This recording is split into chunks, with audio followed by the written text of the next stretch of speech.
It's time! Welcome to another episode of It's Time with Sebas and Richie V. I'm Richie V, here with the human manifestation of a Sebas himself, Sebastian Armesto. Now, They're great. we got a lot of shit to talk about today, okay? We just wrapped up fight night with Maia versus Condit last night. Also talk about Bellator, what happened. I say let's go to Bellator first, guys. So obviously, Roy McDonald signed with Bellator now. Yeah. But he needs to have his nose healed after the war he had with Lawler. He's not fighting until next year. What do you think about that? Is that a big sign of things to come, or what do you think? Yeah, I think it's good that he takes the time off because we've seen people get seriously injured and maybe never really get to rebound and get back to peak performance. Right. So I think it's really good that he's going to take the time to heal. It's going to be interesting to see how it all pans out with him in Bellator. Obviously, there's not as much competition in Bellator. So I feel like he's going to easily obtain the title once he is healthy. How do you feel? You know, man, I'm kind of torn on that. Like, UFC is the elite league. I mean, Bellator, they may pay you more money, but if you're... I mean, you play sports for a long time. If you want to be the best, you stay in the UFC, in my opinion. I mean, UFC's where everything's at. Look at the ratings, man. It's not even close. Conor McGregor, Ronda Rousey, John Jones. I mean, the big stars are all in the UFC. Now, Roy McDonald, it could be a sign of things to come. But Vincent Henderson, man, do we hear about him anymore? No, we don't hear about him. So, I don't know, man. You think it's a career killer? I don't know, man. I mean, keep in mind, it's only for probably two to 3 years, I'm guessing. So, Roy McDonald's only 27, so he'll still have plenty of time to come back. He's only 27, but he's been through some wars. He's been fighting since he's 16, guys. Exactly. So, even though he's only 27, how much wear and tear has there been on his body? How many 5-round wars can you get into with the elite competition with the best in the world before it starts taking its toll? I mean, if it's only 2 or 3 years, we might be saying that, hey, it's almost over for him. Look at Condit, who's contemplating retirement after his loss last night. He's only 32 years old. So how many years does Roy McDonald really have left? Well, guys, here's the thing. The thing about Roy McDonald is very technical, great wrestler, trains with GSP. But the thing about him, he's just a dog. I mean, he gets hit, he wants to brawl with you. Yeah. Lawler fight. You hit him, he's going to hit you back. Yeah. And sometimes he's an emotional fighter. Even though he doesn't look like it. He doesn't look like it. He's an emotionalist person. But he's an emotional fighter. You hit him, he's going to get that hit back. Yeah. The problem is he'll get an award and he'll go away from his technical skills. Good move? I don't know, man. I don't think so. Yeah. I wouldn't have gone to Bellator. I mean, UFC is where it's at. I mean, he's not... Keep in mind, man, this guy arguably was winning that fight with Lawler through the 5th round. He was, in my opinion, he was up on the scorecards, tagging Lawler, almost finished him in the 3rd and the 4th. Mm-hmm. So he's right there, man. I don't know. I think take some time off, come back to the UFC, but Bellator, is he a big name? He's okay. He's not. I mean, now Conor McGregor goes to Bellator, they'll change the game. Yeah. Something like that. Ronda Rousey. But I don't see them going anywhere. So, I mean, we'll see what happens. We'll see how it pans out. All right, moving on. Let's talk a little bit about this fight night that took place yesterday. Why don't we start off with what happened between Paige Vanzant and Becky Rollins? Well, man, I watched the fight. It looks like Paige got off to a sluggish start, losing the 1st round, arguably lost the 1st round. I thought she lost it. Pretty clear. And 2nd round, I mean, that kick out of nowhere, man. I mean, if you look at it, she threw it in the first. She threw it in the first. And Becky Rollins stood back and laughed at her. Yeah. But Becky Rollins is scrappy. She's a scrappy fucking fighter. She's a tough girl, bro. She's a tough girl. But I'll tell you what, after the 1st round, Becky Rollins was up, okay? And then Paige's corner is telling her, stop doing all that fancy shit. Mm-hmm. But she comes out, she throws it lands clean, and she goes in for the finish. I was surprised that it put her out. It didn't look like it was the most powerful kick, but it's going to look great on her highlight reel for sure. Anytime you can get a knockout like that, especially after she took a break from Dancing with the Stars and all that. Mm-hmm. But what do you think is the approach for the UFC for the next step in Paige's career? You know, it's hard because you want her to be a star, right? She's a beautiful girl. One of the hottest, to me, probably Misha Tate #1. I put her #2. Yeah. But anyways, Tate, I'm a big Tate fan. But where we're at right now, I feel like she's good, man. She's still raw. You don't want to throw her to the wolves that quick. And I feel like, you got to be careful, man, because... You saw what happened when they threw her against Rose. Yeah. She got thugged out. You need to have... And it's all about, like we were saying in our last episode, it's all about star power and superstars. It's all about... It's entertainment, guys. We all want to see the fight. But that's a big star. She has potential to be great. I feel like she's still young. She's only 22 years old. She has a long career. Yeah, I think they should go with the slow build approach for her, for sure. Because they toss her a Rose. Now, they were able to kind of spin it afterwards and go, oh, yeah, she got her ass whooped. They didn't really say, oh, she got her ass. They say, look how tough she is. Don't let the looks fool you. This girl's a real fighter. She's tough. So they were pretty clever in the way that they were able to spin the situation. And now I think they should definitely go with the slow build. Like we were saying, title fights used to be the biggest thing. Now it's more of a superstar thing. Look at the two highest paid fighters in any fight now. It wasn't even for a championship. Brock Lesnar. Again. Conor McGregor, Diaz fight was not for a championship. The superstar fights are what make the most money now. So they have a superstar in Paige Vanzant. They need to continue to build her slowly. Throw a couple cans at her. Let her kick a couple cans around. Build her up, and we'll see how she progresses from there. She can take a step up in competition. It looks like she got raw power. She does. She has power. So, she definitely does. Yeah, like I said, she's still young, man, and I would build her up to a superstar. We need them in the UFC and the MMA period. Oh yeah, it's great for the sport. It'd be a great thing to do. She could be a model right now if she wanted to. Oh yeah, easily. For sure. She could be a fucking dancer. Don't sleep on dancers. Dancers can fucking kick some ass. It's that flexibility, bro. It's all that stretching. So my boy Richie T actually trains me at the gym, and he's always showing me things. So we will be talking about it in a different podcast about men's health, different ways to get cut. He was actually 260 last year. Just throw that in. And now he's down to, what are you down to now? 190 right now. 190, Six month transformation. You know what I'm saying? So yeah, we got some fitness stuff coming out. We'll say that for another time. Just stay tuned for that. So let's talk about Anthony Pettis, 145. He made the cut down. Obviously, he thought the guys were too big for him at 155. Fighting Charles Oliveira. Anthony Pettis won by second round submission. First round, man. A third round submission. The strike. First round, man. Charles was winning that fight, man. First round, Anthony Pettis was getting the better of him in the striking game. He landed some nice shots to him, ground and pound while he was on the ground. And I'm not going to lie. I thought he won the first round. Charles Oliveira. Really? I thought so. I don't know what the fuck you were watching. I don't know if we were watching the same fucking fight or if we were getting rounds mixed up, honestly. But I thought Charles Oliveira fought his way back in the second round. First round, I definitely had going Pettis. No. I thought Oliveira won. I thought Pettis won the second. Yo, you getting your shit mixed up, honestly. No. But third round, at the end of the day, he submits him. 145, man. Where does Pettis go from now, though? Where does he go from here? Well, Charles Oliveira is ranked 6th, and it's the way he beat him. He was outstriking him, obviously, which that's what he does best. He hit him with some nasty fucking body kicks with that left leg kick, which is his greatest weapon. But the fact that he submitted him, to me, is the biggest thing, because Charles Oliveira is probably one of the best Brazilian Jiu-Jitsu practitioners at 145. So that he was able to beat him down with striking, do what he does best, and then remind us how slick he could be with his jiu-jitsu. That was the biggest statement to me. He tapped out Gilbert Melendez. He also tapped out Bendo Henderson. Yeah. And Bendo is a black belt as well. Yeah. And, Gilbert trains with the Gracies. Nate Diaz, and Scrap Pack. Yeah, so they're not pushovers. Yeah, so obviously he has great jiu-jitsu. I'm thinking, man, 145, I don't know if I like it for him, man. Obviously, really? you got Conor. Yeah, it's a stacked division. So that'd be a good fight there. I think Conor beats him easy, man. You think so? I think so. And then you got Jose Aldo. Jose Aldo and Pettis would be a pretty good fight.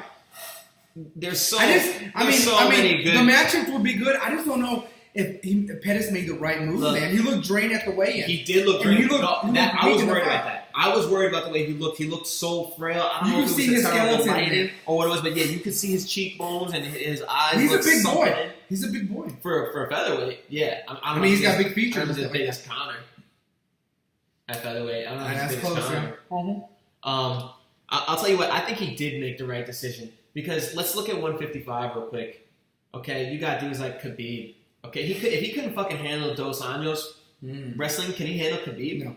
No fucking way. Khabib guys wrestling bears. Khabib used to wrestle fucking bears. And according to DC, one of the best wrestlers ever made, Khabib is the #1 wrestler in the game. He said he's light years ahead. And when he fights people and he wrestles them, he ragdolls them. And you know what he's going to do? It's no secret, guys. Honestly, could Pettis beat El Kukui? I don't know, man. It's no. a tough fight. Even Tony Ferguson's a great wrestler. Look at all the wrestlers at 155, dude. There's nothing for Pettis at 155. 145 is just stat, guys. I mean, you got Frankie Edgar, Aldo, McGregor, Mendez when he gets back from suspension.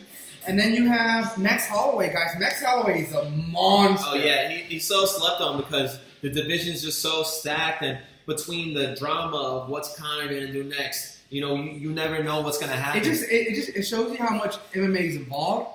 That Pettis used to be years ahead of everybody when it came to the striking division. Yeah. He was that much better. But now, man, I don't know if he's even the top 5 striker in his division. 145 or 155. Because you got 155, you got Cowboy, Edson Barboza.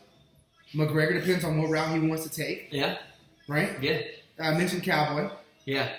I don't know, man. I mean, Pettis, I hate to say this, man. I feel like he's past his prime. I think he's going to be a gatekeeper. I think he'll still be good. Fight for the title. I just don't see it, man. Who wins out of him and Aldo? I think Aldo beats him. Yeah, easy. Pretty easy. I think if you guys saw the Barboza-Pettis fight, Pettis talked a big game about being able to stop the leg kicks and stuff.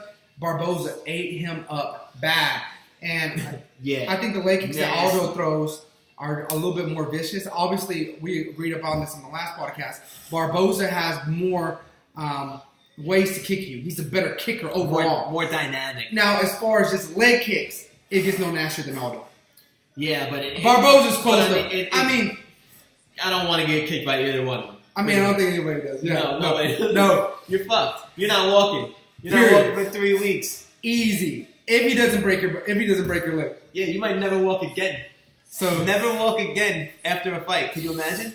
So guys, let's bounce around real quick, and then we'll touch bases back. We're gonna go to Bellator. Bendo Henderson fought Patricio Pitbull, and that fight, Bendo was losing that fight in my eyes. Clearly, first and second round. Guys, I wagered $500 on this fight, and I was shocked. Bendo was the bigger man. I thought he had something to prove. I saw him on a podcast coming up. He looked healthy. You might have lucked out on that one. He put money on Bendo. I don't know, man. I don't know. You think if it would have gotten to the deeper rounds? No. It looked like it wasn't his night, but we've been saying that for a while now. At 155, he was on top of the game. 155. It looked like who could beat him. He always was real competitive. Now he's getting beat by people from Bellator. Patricio. Yeah. I don't see him. That being said, Pitbull's no joke. Yeah, but at the same time, he's nasty, bro. He's no Dos Anjos either. No, he's not. And obviously, Dos Anjos knocked out Bendo when they fought. Yeah. First round, knocked him out. Yeah. Slept him. So what I'm saying is, I don't know where he goes from now, man. He was a champ. He looked untouchable, but now, it looks like people have caught up to him. The thing with him is, he's got good wrestling. He's good. He's a well-rounded fighter. He doesn't have a lot of knockout power, man.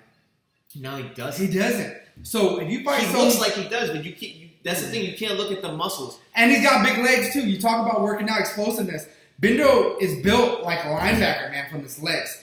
Yeah, no, he's got trunk legs. Like a fullback for sure. But he can't knock people out. I just don't get it. The thing is that it's that classic thing where it's like the beach muscles don't necessarily translate into striking harder. Like I noticed dudes that look like they have a softer physique, that maybe they don't look like bodybuilders. They tend to hit harder. They're more snappy. Khabib. It's more snappy, bro. It's like an explosive muscle. It is a loose, long, relaxed muscle. That's what we train for. But Khabib. Well, yeah. Does he hit hard? Is he strong?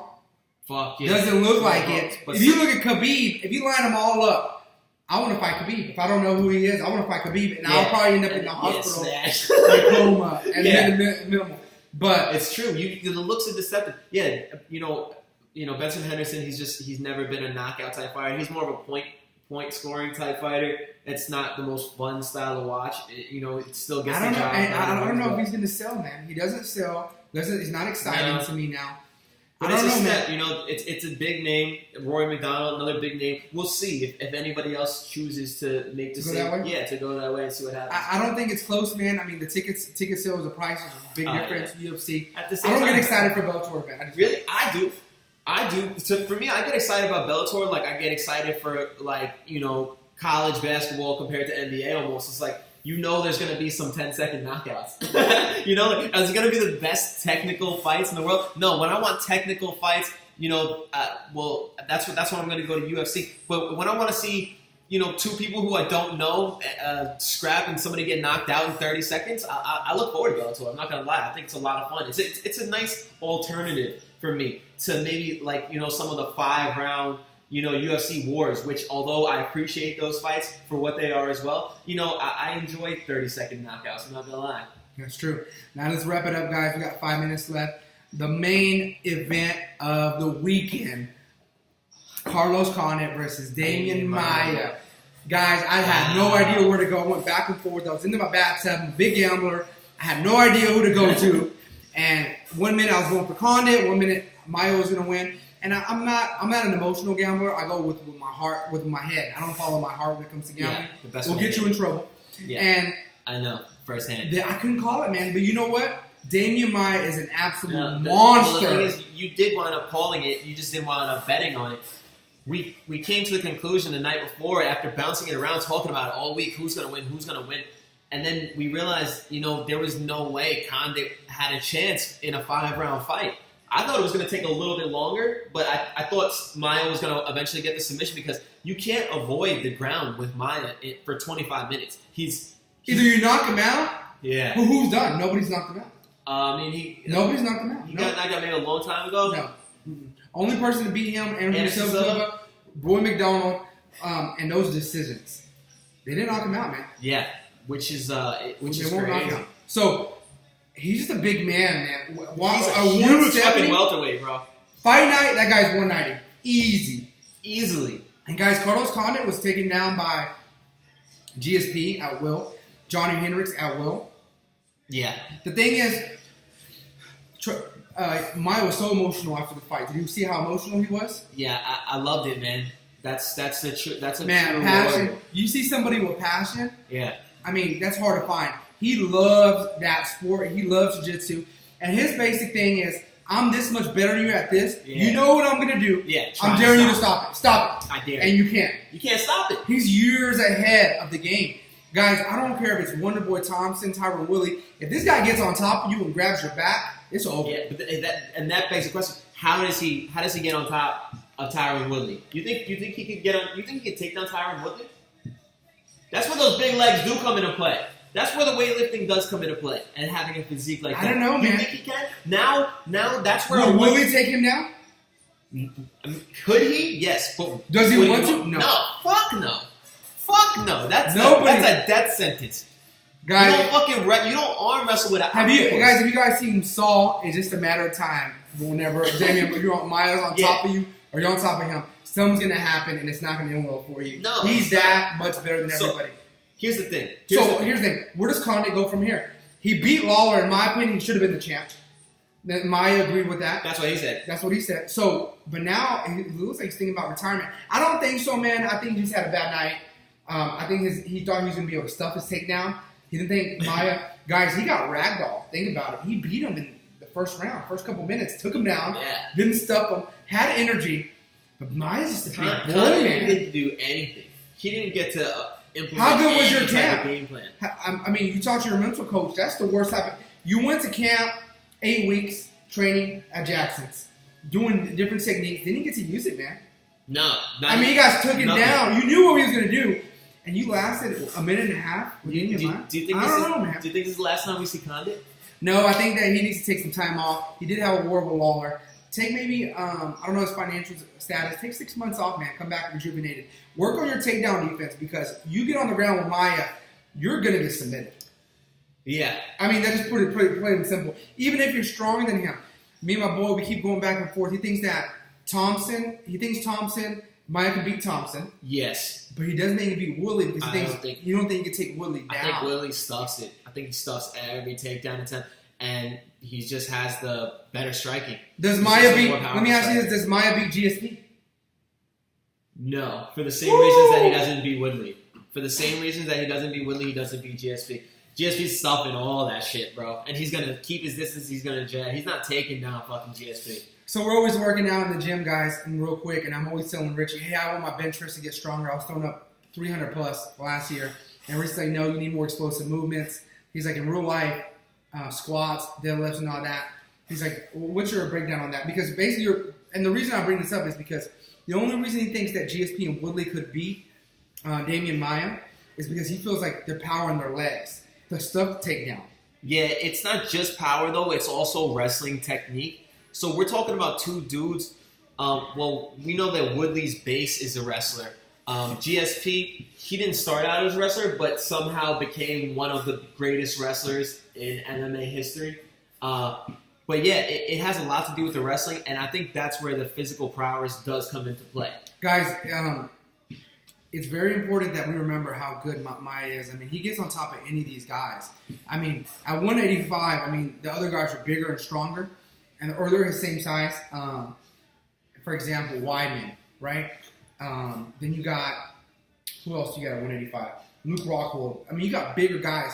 Jacare, but he is the big guy. Yoel Romero. But at 170, he's the bully, guys. He's the bully. And he grabs you. Good luck, man. You're not getting out. 9 times out of 10, he's going to submit you. I don't care who you are. Right here, you grab it. You go to get up and grabbing your leg. Especially someone like Condit who does not have great takedown defense. No. If he gets on top of you, I mean, you're in trouble. If you get on top of him, you're in trouble. But if he gets on top of you, you're in more trouble. It's just a matter of him out from the side too. And here's the thing, guys. He doesn't have, and the way he submits you, you don't train for that because the way he's different. He's crafty. He doesn't have to grab you here. He can grab you here and here. I don't know how he does it, but he makes it work. The crazy part was like when you talk about how he choked out who was it, Rick Story, and he went like that, and he was cranking him, and he fucking made him bite his tongue. You see how to spit out his mouth? Spitting out. What was that, blood. Rick Story? Freak Story, spitting out blood. Yeah. So guys, it wasn't even a choke. He just made him bite his tongue. He knows jiu-jitsu so well that he freestyles in there. Yeah. You can't really teach what he's doing. He's different. Like most people, they go for a choke. They're like, I gotta cut off the blood to the brain. He goes for a choke and he's like, bro, I'm about to fucking just punch wizard. I'm just complete gonna wizard. His teeth through his cheek and make him bite himself. Complete wizard. Yeah. So they say he's next up for the title shot against a Wonder Boy. Like you said, he's gonna get Wonder Boy down somehow, man. I favor him against Woodley. I still favor him, man. Yeah. Unless Woodley knocks him out. Woodley has to knock him out. Thompson has to knock him out. But you're talking about a championship fight, right? You go 5 rounds. Yeah, how are you going to stay off the ground for 25 minutes? All you need is 30 seconds. That's it. And that's it. And then you're dead. It's going to be interesting. Look, I'm saying it right now. If Wonder Boy beats Woodley, that's a big if. Okay, because his takedown defense hasn't been tested against a wrestler like Woodley yet. Well, he stuffed Johnny Hendricks, but Hendricks passed his prime. He's going through something. Yeah, something up. I saw Hendricks at Abuelo's eating a fucking loaded nachos before, and then missed weight like 2 weeks later. Yeah, you're talking about that. We live in Texas. Johnny Hendricks is somewhat of a local around here. Yeah, I see him all the time. We see him. Big boy, but yeah, I don't think his heart's in it like it used to be. Guys, so he beats, to me, I mean, oh man. Look, if Wonder Boy wins, Maia is becoming the next champion after Wonder Boy. If Woodley wins, Woodley beats Maia. I'm saying it right now. Hey, listen, guys. We like to gamble too, so we're gonna be doing other segments about different bets and like locked in bets that we think, because we've just been right so many times. It's a pretty high percentage. It's probably like 80% of our picks are usually right. That we decided we're gonna do another segment that's gonna be strictly just for gambling. Okay, like legal disclaimer: if you fuck up your life and lose all your money on one of our things, that's your own fault. Okay, I'm not telling you how much to gamble, and I don't know everybody's personal financial situation, but we do have a pretty good track record, so we're going to be doing another segment just for the gamblers out there and for our locked-in bets, and we're going to be doing that within the next week or so before the next fights that are coming up, which is Arlovsky and Josh Barnett on September 3rd. We got another episode on the way that's going to be discussing a preview for that, and we're going to do a recap of that one as well. Keep in mind, guys, we're also going to be doing a men's fitness guide, how to change your body without sacrificing things that you love. There is a way to do it. It's all in moderation. Yes. This guy, Richie, knows the ins and outs. He's done it. He's doing it for me. Right now, I started at 250, 255, 260, down to 229. Weighed myself yesterday in the gym. That's in 3 weeks. 3 weeks, and now I still drink Cokes, yeah. I still eat bad, yeah. But It's all in moderation. I'm learning to make smarter choices, and we're going to talk about that. But UFC, man, it's time, and we got to go. We got to go. It's time to go. All right, we'll see you guys next episode.